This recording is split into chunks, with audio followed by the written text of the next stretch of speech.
everyone. Let's try that again. Good morning, everyone. There we go. It is a real delight to be here. My name is Mark. My wife, Jen, sends her greetings. She and the kids are back ministering this morning in Southwest Illinois, but I am delighted to be here. Brian, Sarah, our families go back many years. Even as full-time missionaries, we had the privilege to sit where you sit and be under their ministry, and they have walked us through just some pretty difficult times as a family and what God was doing, and we are so thankful for Brian and Sarah. We have a little gift for you guys. Can you just give it up for your pastors this morning? Sarah, here you go. God bless you guys. It's just a little water bottle. Everybody needs another water bottle. Add it to the collection, right? So it's a joy to be here. And we serve on what we say is the most strategic mission field on planet Earth, where every tribe, every people group gathers at one time and in one place. And I asked that one time, I said, where else on planet Earth does every tribe and every people group gather? And somebody yelled out, Walmart. I went, okay, that too. It's also Walmart, but it's the college campus. And my wife serves on the national team. She serves and helps equip staff here in Iowa, the 5 Chi Alpha campus ministries here in Iowa. And if you think about the university setting, you think about academia, we outreach and we minister to your typical student from the Quad Cities, typical student from Des Moines or Chicago or St. Louis. But there are students who gather on our campuses from around the world. And Chi Alpha, which comes from 2 Corinthians 5:20, where Paul says, we are therefore Christ's ambassadors. Although our name is Greek, we are not a fraternity or sorority. In the original language, it's abbreviated XA or Chi Alpha. So we say that we are Christ's ambassadors on the college campus, representing the King and the kingdom. And when students come from around the world, let's just take a student from India who's a Hindu. When he comes to our college campus, we engage him with the gospel. It always starts with the gospel. We engage with the gospel and say that student who's from India gets saved. He converts from Hinduism to Christianity, like my friend Vida Venkatasyate Kirinchadri Matiala, whose half his names were Hindu gods who he was named after when he was born. And Vida Venkatasyate Kirinchadri Matiala, that Hindu from India, comes to Christ. Then we establish him in the Word, because don't you know there's some wonky theology out there. We need to establish in the Word. We call that discipleship. And then we equip to minister. We say that as a Christ follower, we should all be serving. I love the Convoy of Hope outreach that's coming up in just a month or two. Friends, that's being the hands and feet of Jesus, isn't it? And all of us serve in different ways, whether it's your giving to missions that literally is making an impact around the globe, or you're showing up and putting your shoulders and your hands to serve Jesus. We all should be equipped to minister. We should all be equipped to serve. So we engage with the gospel, we establish in the Word, we equip to minister, and then we empower to make more disciples. See, friends, if you're a Christ follower here, the test of your discipleness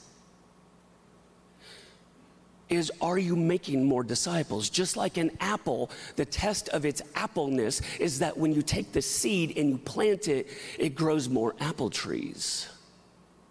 If we claim to be a Christ follower, we should be making more disciples. What does that look like? What does that look like? I want to introduce you to our friend Caitlin. Like, we have a photo of Caitlin. Caitlin was invited to come out to our ministry. And I don't know if you have ever invited somebody to church who you thought it was an impossibility that they would come to Christ. That was who Caitlin was. Caitlin was invited to come to Chi Alpha, and repeatedly, week after week after week, she said no. Week after week, she said, no, I'm not going to go. But this student was relentless in inviting Caitlin out. What we later found out, and Caitlin wrote me her testimony. What we later found out, the reason that Caitlin was so hesitant to come, here's what she wrote. A little over a year ago, I identified, this is Caitlin, as bisexual. Was a tarot card reader who also dabbled in spells and other sorts of witchcraft. I use this along with sex addiction, random hookups, and nicotines as outlets and ways to fill the void that I felt when I had not yet welcomed God into my life. I don't know what type of person you think is an impossibility. I don't know if you've got a wayward son or a wayward daughter. I don't know if you've got a college roommate, or you've got a workmate, or even a spouse or a family member or a neighbor, and you're like, that person could never come to Christ. But let me encourage you, God is the God of the impossible. God is the God of miracles, and I witnessed as God transformed Caitlin's life. And we'll circle back to Caitlin's story at the end of my talk today. But today I want to inspire you. We've been involved in college campus ministry at some level for 23 years. We've served overseas. We've served in South Africa. And in 2014, we had to come back to the United States because I've got some health issues and I needed medical care here in the United States. And the Lord spoke to us when we came back from Africa as missionaries, because we cried out to the Lord, Lord, why? Why did we only go to South Africa for a year? Has anybody in the house ever questioned God? I see 3 hands, the rest of y'all liars. There's 4, there's 5. Can I get a 6 or a 7? Of course we have. Lord, why? Why, Lord? Why did I walk away from the medical field? I was in the medical field for 12 years, very successful in laboratory sales. Why did I walk away from a pension? Why did I walk away from free education for my kids as an academic professional? Why did I sell our house, sell everything we own, pack our bags, move my wife and 3 kids to Africa only to be there for a year? Anybody ever been disappointed because your plan didn't work out? And yet here we were. And in 2014, we cried out to the Lord, said, Lord, why? Why did you only have us to go for a year? And that's when he spoke to us in our disappointment, in our discouragement. I know that's not a Christianese word, but that's where we were at. And the Lord spoke to us, if we couldn't go to the ends of the earth with the message of the gospel, the ends of the earth come to us as college students on the university campus. And we connect with that student from India, and he gets saved, and he gets a missional DNA. Guess what happens when he goes back home to India, to his city in Hyderabad, who speaks Telugu with the message of the gospel? He's the world's best missionary because he knows the language and he knows the culture. Come on. We know the Great Commission, don't we? I know that you know the Great Commission because I know your pastors. They've sat in our living room. I've sat in their office. I've sat under their ministry. I know that you know the Great Commission. Go and make disciples of whom? all nations. And they gather on our college campus. University of Iowa, Iowa State, University of Northern Iowa. We did outreach to Augustana College across the river. They gather on our college campus. So when you support missions, when you support ministry, and you send out staff and you send out missionaries on the college campus, it's literally touching the globe, literally. My wife works with the national team as the reentry specialist. She has 1,600 staff she's training to reach students on the college campus from other nations, whether they're Hindu, Buddhist, Muslim, nuns, N-O-N-E. She leaves tomorrow for a national conference in Springfield, Missouri, where a couple hundred new staff, new interns have signed up and say, I want to go full-time into Chi Alpha. So when you give to missions, please know it's making a difference. You're like, does my $25 really make a difference? Yes, because in my world, that's a couple events, couple discipleship times with students. That might be a couple cups of coffee. That might be some food, a meal that I provide. And we learned long ago, if you feed them, they will come. Amen. I'm like, I can get behind that. So your $25 a month, your $50 a month, your $100 a month truly makes a difference. But this morning I want to mobilize you, I want to inspire you, and I want to motivate you, and I want to give you a vision of what we're headed to. Because when you have a vision, it's highly motivating. If I was to give you a pile of wood and a sack of nails and a hammer, and I say, build me a boat, you wouldn't necessarily know what to do with it. You're like, I know what a boat is. I don't know what kind of boat do you want? What are we using it for? What are we doing here? But if I was to give you that same pile of wood, a sack of nails, and a hammer, and a schematic, and then I also held out a beautiful painting of a sea vessel with the wind in its sails, crashing through the waves with the sunset behind it. It motivates you to build that boat. Why? You've seen a vision. And this morning, I want to remind us and give us a vision as Christ followers of what we have to look forward to. And if you are not a Christ follower this morning, I want to speak to you too, that this is what you could look forward to when you surrender your life to Christ. And in the book of Revelation, I am given a vision of the eternal that I hope helps mobilize you. To mobilize means to take a step or to prepare troops for action. And if you have been given a vision, I hope it motivates you to mobilize you. And if you are mobilized to be more like Jesus in a greater way, one step forward, 1% closer to Christ, if that happens at the end of our talk today, mission accomplished. To be motivated. And for me, I am motivated when I am given a vision. And this morning, the vision that I want to read for us is found in the book of Revelation, chapter 7. If you have your Bibles, feel free to turn there. If you have your phones, feel free to tap along. If you don't have either of those, no worries. I put the words up on the screen, but the prophet, the disciple John, is given a vision of the eternal on the Isle of Patmos, and he writes it down, and we get to read it. And when I read this, I want to give you permission. Now, I know this is dangerous, Pastor Brian, but I want to give you permission to dream. When we read this, feel free to let your mind wander towards the words, not like the Cardinals game this afternoon or Cubs game, God forbid they win.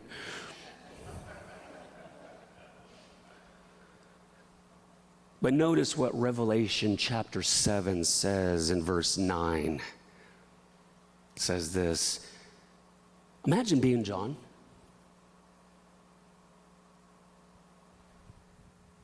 Imagine what he saw. Let your mind wander. Think about what he saw. Let this be a vision that motivates you to be mobilized. It says this in Revelation chapter 7, verse 9. After this I looked, and behold, a great multitude that no one could number. You ever seen a sea of people? He goes, I couldn't even number. There were so many people. And I know you've seen photos of concerts and demonstrations. A sea of people that no one could number. Friends, we're able to number the groups of people. 100,000 here, 150,000 here, 200,000 people gathered. No one could number the amount of people that he saw. He says, a multitude that no one could number from where? Every nation, all tribes, all peoples and languages, standing before the throne and before the Lamb.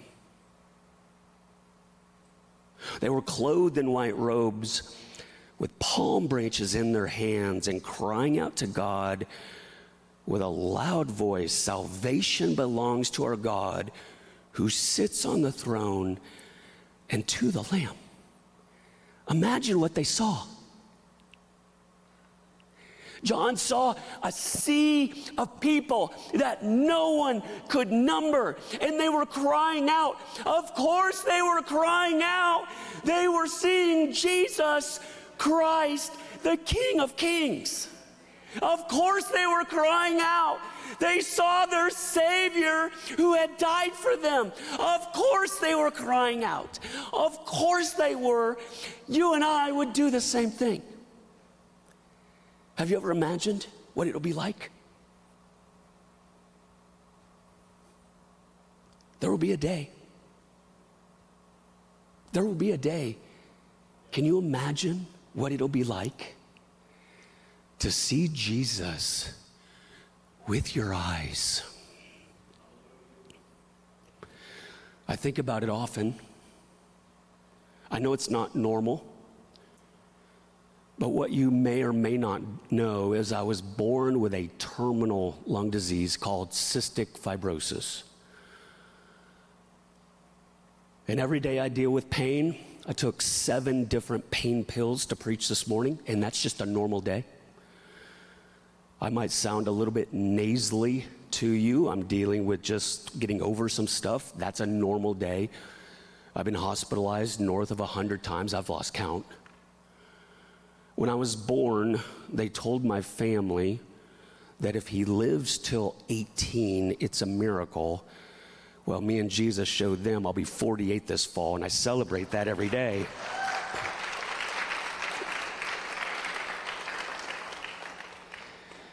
And I don't know if you deal with a chronic disease.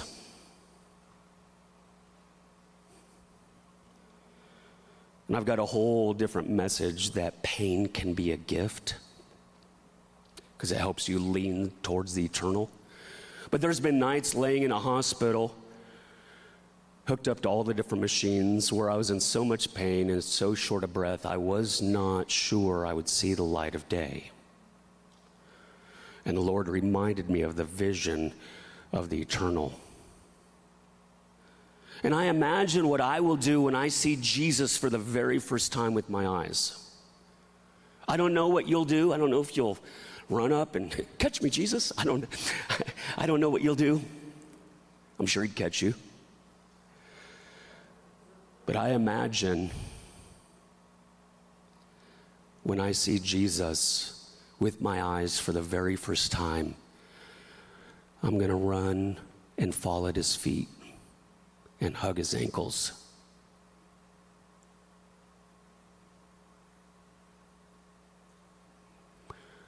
And I imagine that Jesus Christ, the eternal King, reaches down and with those pierced, scarred hands touches my side.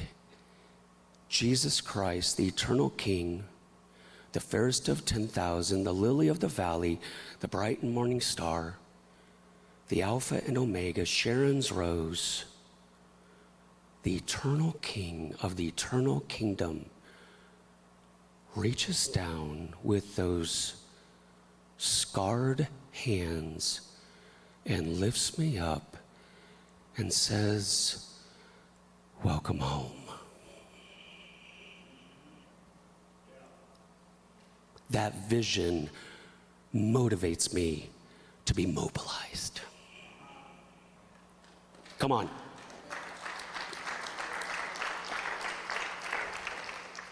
So John sees a sea of people from every tongue and every tribe and every people group. But friends, as I do research and I look at joshuaproject.net, it's one of my favorite websites. John sees a sea of people from every tongue, every tribe, every people group. But I want to say here this morning, up to this point, friends, as the global church, I don't know that we're doing a very good job of reaching every people group. People that you work with from other nations, maybe people that you live next to from other nations, in my arena, students on the college campus. But joshuaproject.net. Now I'm going to share with you a few statistics. We've gotten away from statistics as the church, but I think we need to be reminded of them every once in a while. Because when we read these, see these statistics, it's going to help show a picture of where we're at. And I pray that not only the vision from the book of Revelation, but the statistics helps motivate us to be mobilized to reach more people. So that's why I feel like the Lord has given me this message this morning, which, by the way, I just want to say, I just prayed for you this morning. I prayed for each and every one of you that the Lord would speak. But joshuaproject.net says that on planet Earth, there's 17,444 people groups, of which you're one of them, based on your language and based on your culture. You have a people group and I have a people group based on how I look, my culture, and my language. Now that number fluctuates a little bit. If you were to go to joshuaproject.net, when I looked it up the last time, it was 17,444. It might be like 17,460. It varies a little bit as they do research and they kind of tweak it, but that's where we're at as of today, 17,444 people groups. And you and I are mandated to reach all of them, to go literally create something that wasn't before. A disciple, a disciplined learner of Jesus who properly holds the word of God and who makes other disciples. Go and make disciples of all nations. And we often think, oh, I have to get a visa and a plane ticket and a passport and go across the pond to go and make disciples. But a better rendering of that verse in the Great Commission is having gone. Having gone, this is where you are at in the Quad Cities. This is where God has you now. This is your Jerusalem, and that's for me as a missionary. Brian and Sarah as your pastors, and that's for you sitting in the seat here this morning. Go and make disciples of all nations. But if you do the research, out of all these people groups across every continent, across every country, there is a group of people called unreached people groups, or UPGs. And joshuaproject.net tells us that of 17,444 people groups, 7,387 are unreached. That's less than 2% Christian. 42% of planet Earth, 98 or 99 or 100 people out of 100, when they die, will be eternally separated from the love of Christ. It's over 3 billion people. The number is astronomical. The number is overwhelming. We have our work cut out for us. But that's not going to deter me, because I know this: God is the God of impossibilities, and He uses His people to reach more people. That's His methodology. He uses people to reach people. And it does not matter if you think that you're able to do it. Here's what I want to say. Jesus taught us by His methods that the world can be transformed. but only as individuals of the world are transformed. He also showed us that anyone is a candidate to be a discipler. It's not so much an issue of whether you are able to disciple, but whether you will choose to disciple. Will you choose? What do I say, Mark? If I was to disciple my neighbor, what do I say? Just share what you read in your quiet time this morning. I was in Job 33, 34, and 35, and I was in Acts chapter 14, and I journaled. The Lord spoke to me this morning. If I was to sit down with any of you this afternoon, I would just share what God spoke to me about in my quiet time. The statistics continue.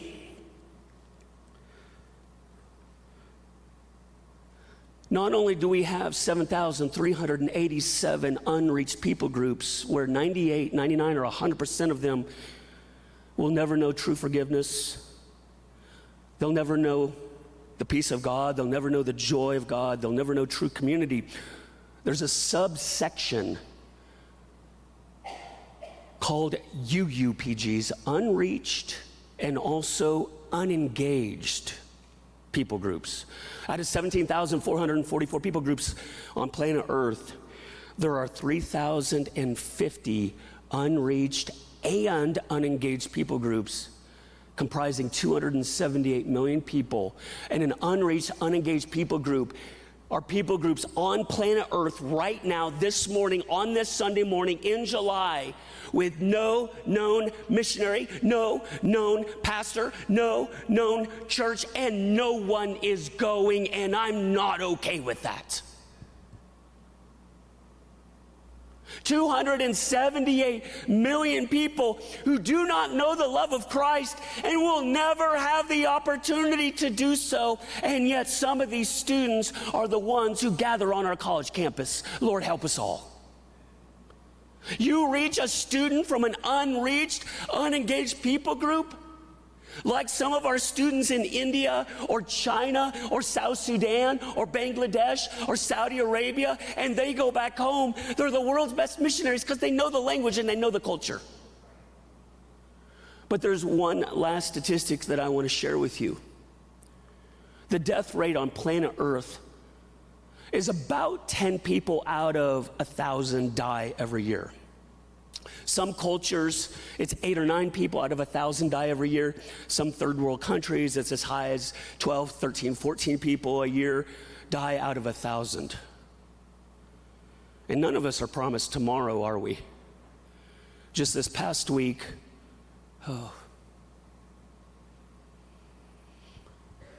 Monday morning I found out that a good friend of mine, another missionary, had a heart attack in his sleep, and he died on Monday, and his funeral was on Thursday. I just saw Dave a couple weeks ago. I'm not trying to be sensational, but none of us are promised tomorrow. And if you extrapolate that number out, 10 people out of 1,000 die every year, to unreached, unengaged people groups, that means in 2024, 2.78 million people will die on planet Earth in unreached, unengaged people groups and never having an opportunity to hear about Christ. In 2023, 2.78 million people died in unreached, unengaged people groups, never having the opportunity to hear about Christ. And unless something changes, in 2025, 2.78 million people will die never having heard the name of Christ. And I wonder if that's why Paul says in Romans chapter 15, verses 20 through 21, he says this, "And thus I make it my ambition to preach the gospel, not where Christ has already been named, lest I build on someone else's foundation. But as is written, those who have never been told of him will see, and those who have never heard will understand." Paul was about unreached people groups. You and I should be about unreached people groups. And you never know the person that you connect with who comes to Christ and gets discipled. You don't know who they know. You don't know who they know. So what can you do about it? We do have some financial needs. If you and your family would like to support our ministry, we've got a slide with our contact information on it. We've got a QR code if you'd like to join our ministry. I've got my contact table out in the hallway. Feel free to stop by, pick up our missionary card. On the back of it is my email. On the back of it is my cell phone. You contact me. You want to join our email list? Send me a text. Send me a text right now. I don't care. Hey, Mark, we want to connect with you. You've got some questions? Feel free to contact me. We would love to journey with you. We'll invite you to our secret Facebook page where we've got information and stuff going on that nobody else can know about. You can join our email list. You may forget about me today, but I promise I'll never forget about you. So remember Caitlin, our student that we introduced at the beginning of our talk here today? If the worship team would like to come on up. Here's what Caitlin wrote in her words, and then there's another photo. Don't show that just yet. I'll tell you when to show the photo of her and Ben. Here's what Caitlin writes as the worship team comes up. So I want to share a little something that I feel some people may need to hear, especially those who feel like they have sinned against God to the point where they are beyond deliverance from their sin. I really just want to say, capital letters, no one is too far from God. I'm going to use myself, Caitlin, and my own testimony as a reference to how God can and will use anyone, even those who are deemed by the world as too far gone. I want to use this to glorify and advance his kingdom. A little over a year ago, I identified as bisexual, was a tarot card reader who also dabbled in spells and other sorts of witchcraft. I used this along with sex addiction, random hookups, and nicotine as outlets and ways to fill the void that I felt when I had not welcomed God into my life. Would you stand with me and I'll continue the story? Please stand. But little did I know that towards the end of January 2023, I would experience a love greater than anything anyone could have ever imagined. The love of Christ and his kingdom is one that I still to this day cannot even fathom. It all started when I was invited by a friend to a ministry group called Chi Alpha. I ignored the invite and brushed it off several times before finally giving in just to give it a try. Going in, I expected a bunch of judgmental, stuck-up religious people who were going to push their beliefs and agendas on me. But the moment I walked into the room, I was greeted so kindly by so many people and had never experienced an accepting and welcoming presence such as this before. For the first time in my life, I felt loved by a group of people. As I kept showing up to Chi Alpha, I could feel myself becoming a part of this loving group of people, and God showed me how he uses other people to represent and spread his love.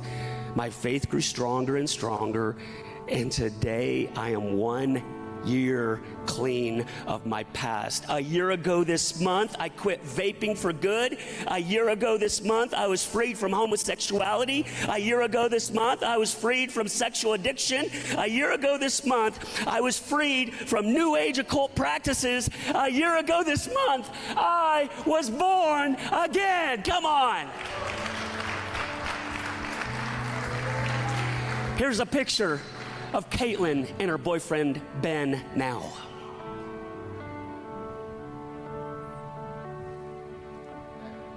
On the left was someone who thought they were too far from God. On the right was someone who had experienced his love and forgiveness. I asked the worship team if they would sing that song that we sang earlier, and I'd like this to be our response song of surrendering yourself to him. And before we start, would you just close your eyes with me? I just want to ask that the Lord would give you a face or a name of a person that you will talk to this week. A person that you think is too far gone. Lord, I pray, use my friends here in this place for your glory, to see men and women get saved and come to a saving knowledge of Jesus Christ. Lord, use us, move us. I pray, Lord, that we would be motivated to be mobilized to follow Jesus, like this song says, one step farther.